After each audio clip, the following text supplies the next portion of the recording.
In recent weeks, ISIL has claimed responsibility for bringing down a Russian airliner, bombed Beirut, and of course attacked Paris. So is there a method to this madness? Is ISIL aching for a confrontation with the West, or is it trying to scare countries like France into backing off? To try and answer this question, I'm joined by this week's headliner from Ankara, the former head of counterterrorism for MI6 and for the United Nations, Richard Barrett.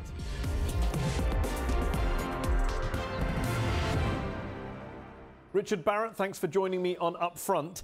In recent weeks, ISIL has claimed to have brought down a Russian airliner. It's bombed Beirut, and of course, it's attacked Paris. What is their strategy here, in your view? Are they trying to bait their enemies, the Western governments in particular, into overreacting, into sending in ground forces? Or is this them lashing out? Is this them saying, you better not come after us? Which of the two do you think it is? Yeah, I think that's an interesting question. I think it's probably a combination of those things, and maybe more than that even, because I think one thing the Islamic State wants to do constantly is to demonstrate its power, that it can withstand attacks, that it is a real state, it's a real entity, and so on. And when being attacked by Russians, of course, not so much, but maybe a little Americans and the other coalition forces, it wants to show that it can strike back effectively. So that's one thing. But I think in doing so, not only does it take sort of revenge, which is important, but also it attracts more support to itself as people see this power and respond to it. So it's attention-seeking in some ways?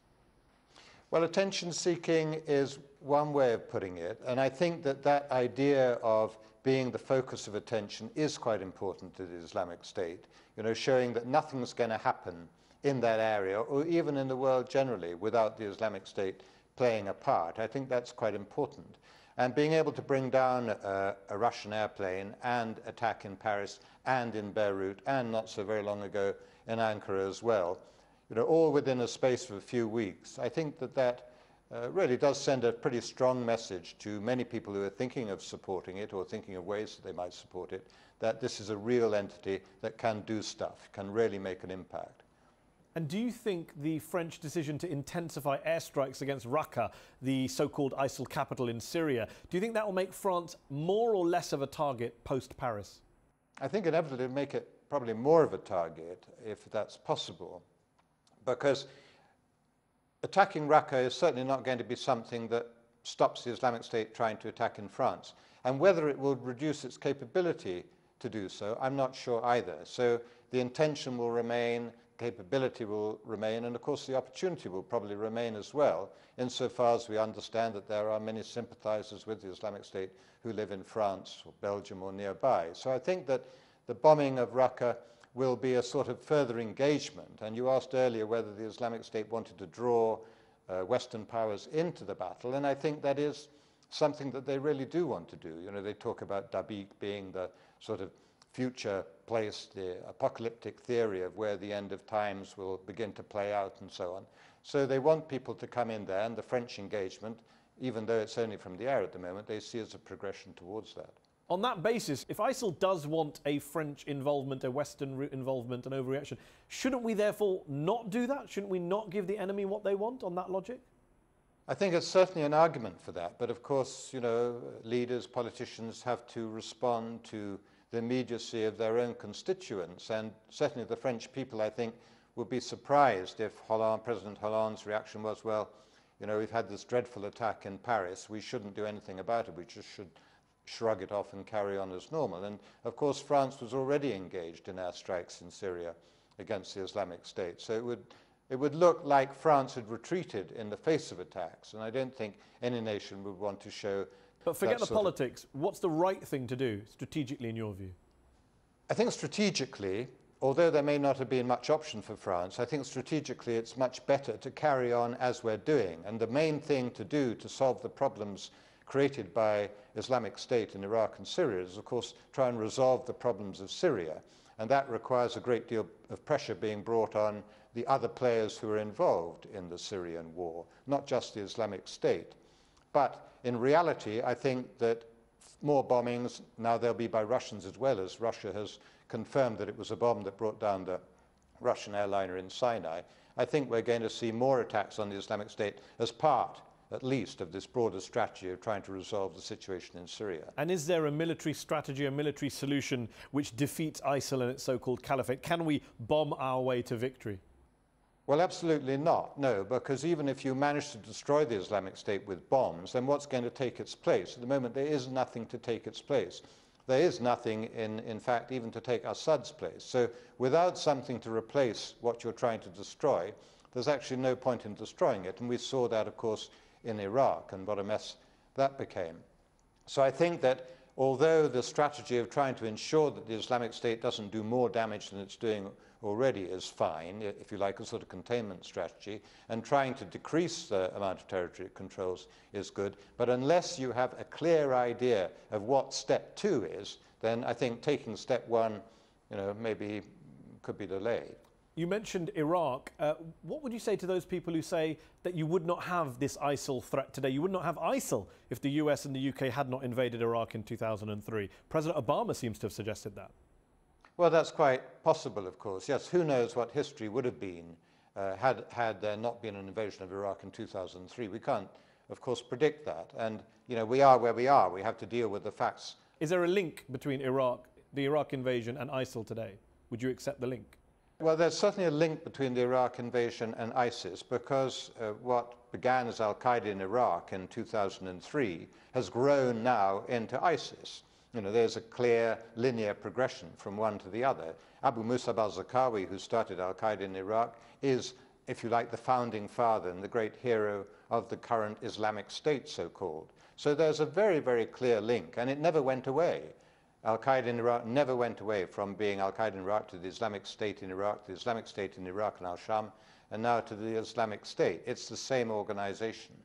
We hear a lot in recent days about this idea of a grey zone, of Muslims living comfortably as Muslims and as Europeans, as Americans, as Canadians. How much do you think this Paris attack in particular was about disrupting that grey zone, of sowing division within multiracial, multi-faith societies, about provoking a so-called clash of civilizations?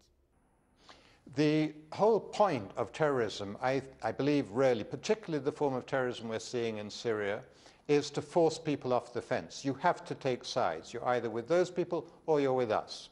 And that polarization of society is a very important element of the Islamic State strategy. It does it, of course, in a sectarian sense between Shia and Sunni, and it's also trying to do it in a broader religious sense, community sense, between Muslims and non-Muslims.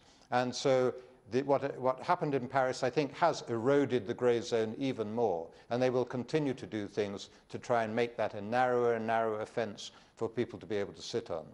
The US government's own figures suggest that the number of deaths globally from terrorism has gone up by 4,500% between 2002 and 2014. Many would say that's clear evidence that the so-called war on terror has been a complete failure. Well, indeed, yes, but then it depends what you talk about terrorism, because I think terrorism is also called insurgency. Insurgency is also called terrorism. And in many states, weak states now, face these insurgent movements. And I think it's because it's come to a head in our age that people who are disaffected, they feel disadvantaged, they feel alienated from the state, now have the opportunity to bind together to do something about it, or to try to do something about it. So you see in West Africa, in East Africa, in Central Asia, in South Asia, Southeast Asia, in Middle East, of course, and North Africa, and so on. So many groups now that want to take action, and they can meet with one another, they can recruit together, helped, of course, by social media and so on, to be able to build a force which can actually do something. But my question is, has it actually been helped by the approach of Western governments? Was the so-called war on terror the right way to go about doing things, or has it exacerbated these threats you mentioned? Well, the war on terror, if you're talking about the war on terror as being what happened in Afghanistan and Iraq, they probably have been helped ultimately by that, because it has polarized communities, yes. But if you look at it more broadly, I think you would say that weak governance, poor governance, discrimination, lack of opportunity, alienation, things like that, have done more to help terrorism. And that, of course, is a factor very much within the countries where we see terrorism today.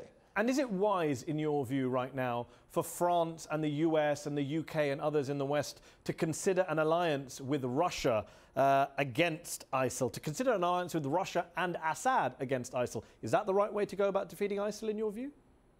Well, I would rather doubt that, because you cannot necessarily bring all the enemies of ISIS together and say, well, that is a viable coalition.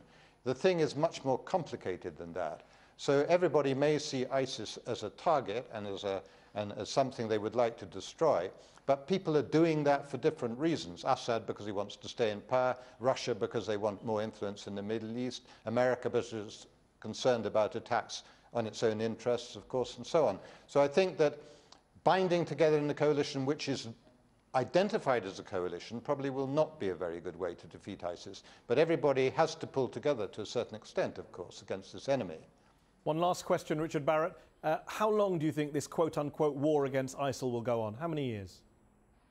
I think it's incredibly difficult to predict that, because you could defeat ISIL. It is possible to think that you could go in there and you could just knock them out. You could weaken them so much that they would just have to go underground. But the idea that ISIL thrives on, the idea behind ISIL, I don't think it's going to be defeated anytime soon at all. That requires much more work and a much longer term, much more generational type struggle.